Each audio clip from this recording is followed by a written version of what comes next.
Okay, so what we got here?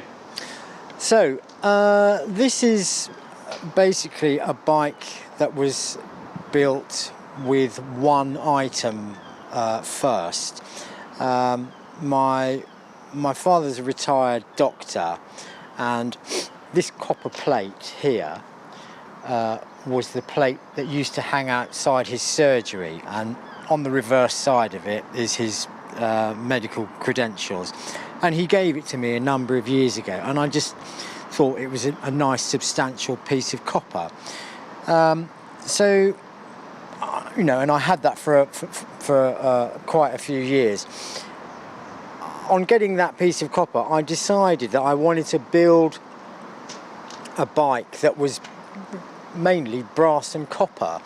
And the bikes that I build, you'll see the others eventually, they all have a sort of a 20s influence, not looking to recreate an accurate bike from that era, just borrow influences in the way that they look generally.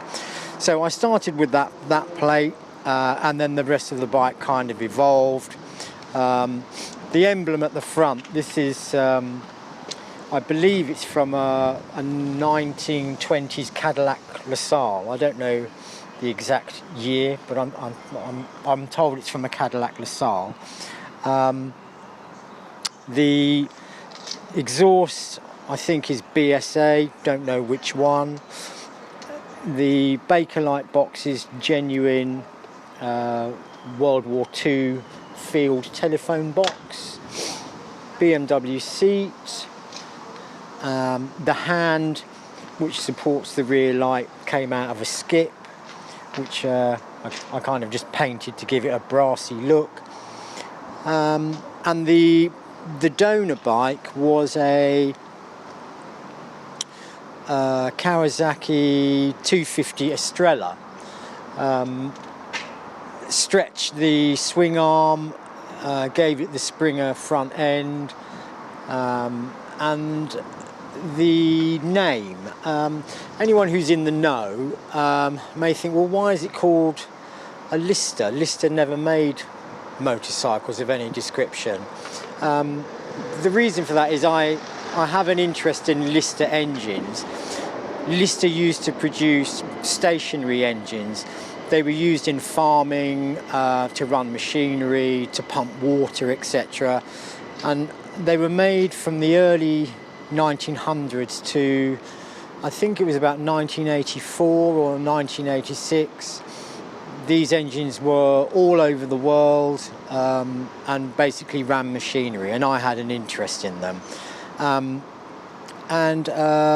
Because of that, although Lister never produced a motorcycle, I figured that if they ever did, it might have looked like that in some fashion.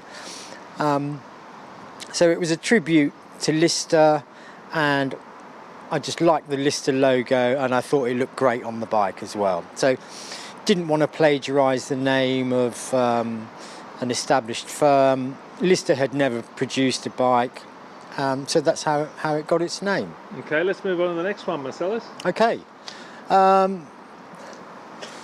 So this, I finished this about 2 weeks ago. Again, influences from the 1920s. The engine is a 7-cylinder radial engine. The whole thing's scratch built. The frame was originally an AJS frame, which was heavily modified. It's 360cc. I found out the other day that it probably does 10 or 11 miles to the gallon, which you would think for a 360 there's no way, but it actually does 10 to 11 miles to the gallon. The tank holds 5 litres, which is basically a gallon, and that's 10 to 11 to the gallon using the reserve as well. So it's not it's not something that you can ride every day. It's kind of a trailer queen. It goes to shows. I ride it around a bit. I do ride it on the road, but not a great deal. But it's just, it had been on my bucket list to do for a while. But it was really waiting for technology to catch up, because radial engines were around for the capacity that I wanted, but they weren't actually big enough. So you could obtain a 125 or 100, but then I found this one which was 360, so I decided to build the bike. This one's out of a model aeroplane, isn't it? Yeah, the engines, I think, I can't remember, they're either from India or the Czech Republic, I can't remember. But yeah, it's 360cc. When it's in a model aircraft, it swings a 3.5 foot prop. It's 21 horsepower, 4-stroke, but runs on a special 2-stroke mix, and it breathes through the crankcase like a conventional 2-stroke, although it's 4-stroke. 7 cylinders. Exposed valve train. What's it like to ride? What's it like to ride? That's a good question. It's exciting. Let's put it that way. In what way? Well, it's a challenge. It's not an easy bike to ride. And then I had to do a few fun things, like put this siren on it and the horn. This here is basically just a big heat sink. There's the cooling fan on the other side, which rotates when the engine's running. It doesn't really come on song until you give the engine any revs, and then it really whooshes through. And then there's 2 small fans at the bottom just while it's idling, so that the bottom cylinders can get some airflow. What's the power like, Marcellus? It's 21 horsepower. I've recently just changed the drive to the gearbox. Changed this pulley here to a smaller one. Yeah. Just to give it a bit more oomph. But has it got a hit, or is it just quite torquey, or? Yes, it's got lots of torque. Has it? Yes. But it, I have to admit, I'm still getting used to the way it performs and riding it myself. I've only actually ridden it 3 times myself, so it's still getting used to it. But it's kind of along the lines of the other bikes that I build, so I'm not completely unfamiliar with it. Right, let's move on. Yeah. Unless we missed anything? No, I don't think so. That's pretty much it. Yeah. Right, next. So the Harley, built this about 6 years ago. Again, just borrowing influences from the 1920s. Was originally a Ironhead Sportster. Had a lot of fun with it. Haven't used it for quite some time, and it needs a little bit of work now. But it doesn't leak oil. You know, the Harley Ironheads, the purists have always hated them because they've always said that they're not, you know, true Harleys. They were produced in the era when Harley was owned by, was it AMF?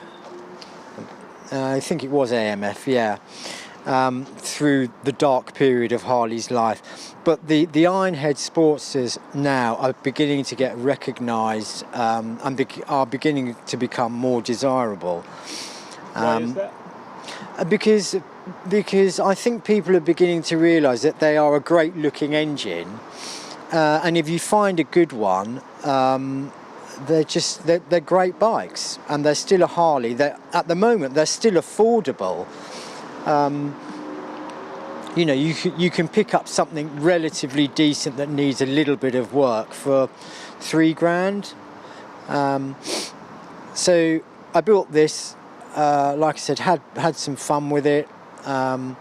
It needs a little bit of work now, so it's just one thing that I've had to put on the list to get around to doing. You can see here that I've removed one of the calipers because I'm in the process of doing some work on it, but I just wheeled it out so that you could have a look at it. Right, what's next? Next, the Tintin bike. So I'm a fan of Tintin. Always liked the Tintin cartoons, and this was originally quite a rare, actually, Japanese JDM bike called a Honda Solo. It was basically, in its original form, similar to what you see, but much shorter in wheelbase. This now uses a 212 cc Honda Cub type engine. It's a lot of fun, it's very comfortable. Up until about a year ago I was riding it a lot and then put it away. I've just dug it out so that you can have a look at it today. German original Second World War ammo box. You like that, don't you, those boxes? Yeah, I think they make great little carriers. The batteries in there with some electrics. This is absolutely essential. This spinning duck here with the propeller on its head. The bike won't actually run unless that's on the handlebars. that was given to me by my partner's grandson. You like the white wall tyres as well? I do. I like a white wall tyre. I do, because I just think they offset the look of a bike. Anything with a white wall tyre on it gives it a sense of or a look of class, I think. And lots of bikes in the 20s used white wall tyres. Anything else on this one? No, I think that covers it. It's just a lot of fun. My own design of suspension. That's an interesting setup. Yes. How does all that work? The top two shocks are basically air. Yeah. And the bottom one is air and oil. But Why lengthened. is all that? Sorry? Why is all that? Just to take the weight of the rider. Yeah. Because of the way it's designed. I mean, one of the first people to do a suspension setup in that sort of style was Brough, actually. They had horizontal shocks in the Superior. So again, a bike from the 20s. Right, let's move on. Okay. Last but not least, And what's this? last but not least is my little sprint bike. I built the entire thing apart from the frame and the tank. This is a bit deceiving because this isn't actually the tank. This is a plastic cover and the tank is actually underneath here, and it's only a very small tank of about that sort of size. Probably holds 3 litres. But the frames were produced by a Japanese company called Snake Motors. They were only for the Japanese market. They were all 50cc, and they produced, I believe, 500, and every one was numbered. This is 168 out of the 500. I think there's 4 or 5 in the UK. But just a great looking bike. Like I say, they were all 50cc, they were drum brakes all round. I managed to get hold of this one. This now has a 190cc Daytona Anima engine in it with a 4-valve head, and it's supercharged. which is round this side, and it's the bike that I use at the Heritage Sprint. It's a lot of fun. Is obnoxiously loud. It's not road legal. It's only used for sprint events, and I absolutely enjoy riding it. And people seem to like it. Anything? What other interesting features on this one do you have, Marcelo? I think the fact that it's supercharged, how everything is, how I've managed to cram everything in the frame to make it work. There is no kickstart. Well, there is a kickstart, but you'll be kicking it over forever trying to get it to start from cold. Once it's warmed up, it will start on the kick, but initially to start it, it has to go on a roller starter. It's a tiny little Kickstarter, isn't Yeah. it? To get that thing going. So you drop the back wheel in the roller starter, press the pedal, and it spins the back wheel up, and you drop it into third gear, and it will normally it will start, but it's quite temperamental. Now, there's a lot of admin on here. What's all this stuff? Yeah, these switches, these are so that I can advance and retard the timing, and the rev limiter. All right. I can limit the revs to 1,000, 1,200 or 1,000. I don't have my other glasses with me. It's basically a rev limiter switch. So you've blown up this. Yeah, twice? I've blown it up twice. Yeah. The first time was because I missed a gear. Revved out. Before I had the rev limiter on it, and it revved out and dropped the valves. And the other time was it just wasn't behaving. I got annoyed with it, lost my temper with it, over revved it, and it blew up. But that's what it tends to do. It either runs great or it blows up. But just a great looking bike, I think. Any special starting procedure on this? No, just turn the ignition on, turn the master battery switch on, clutch in.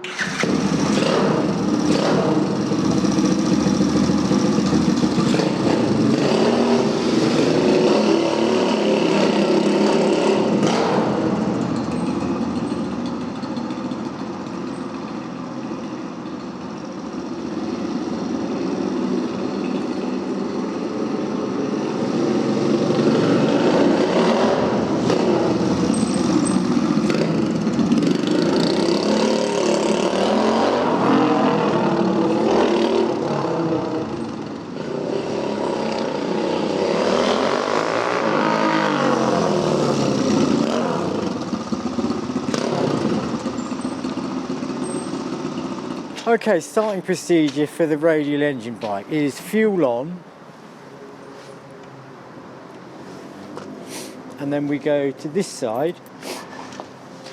We turn the ignition on, which is on or we turn the battery on, which is on a remote start. That light will come on. Then we prime the engine. We push the choke on, so down is on. We give it about 5 or 6 kicks just to draw some fuel through.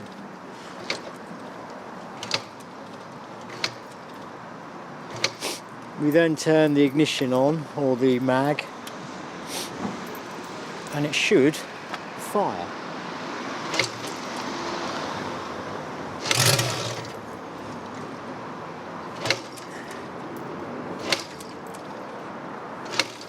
Okay. It's only a short little stroke on that Kickstarter, isn't it? Let's give it some more choke.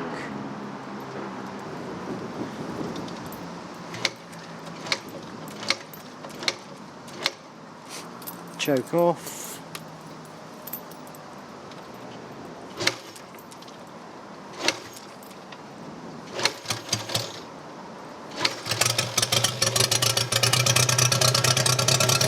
Then you have to let it idle for a while.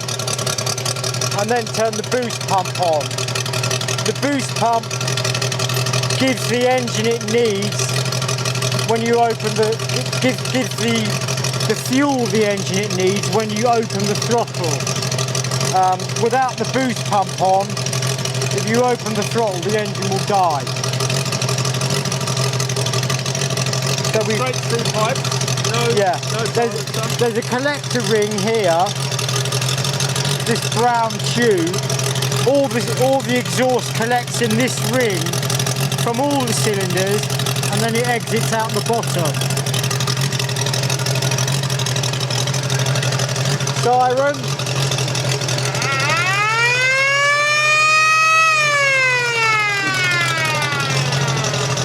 And horn.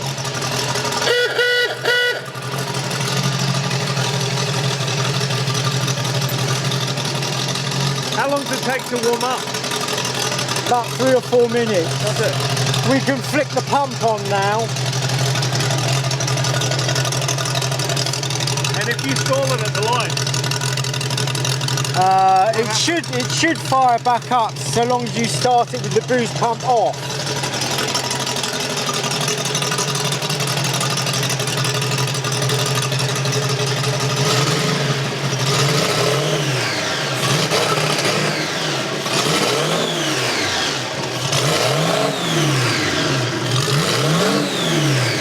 Fuel runs on 99 octane, yeah, with a special 2-stroke mix. It's not a normal 2-stroke mix.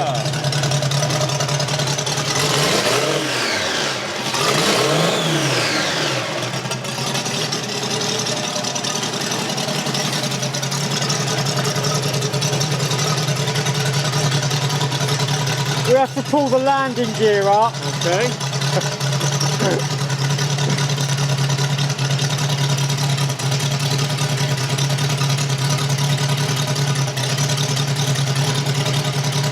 Why did you design it that way? Pardon? Why did you design it that way? I didn't. It was a mistake. The kickstand needed to be far enough forward in order to make it stable when it's leant over, because further back it wasn't stable. But the only way you can put it up is with something like that, because my foot can't reach it. Let's just have a look at those valves, hang on.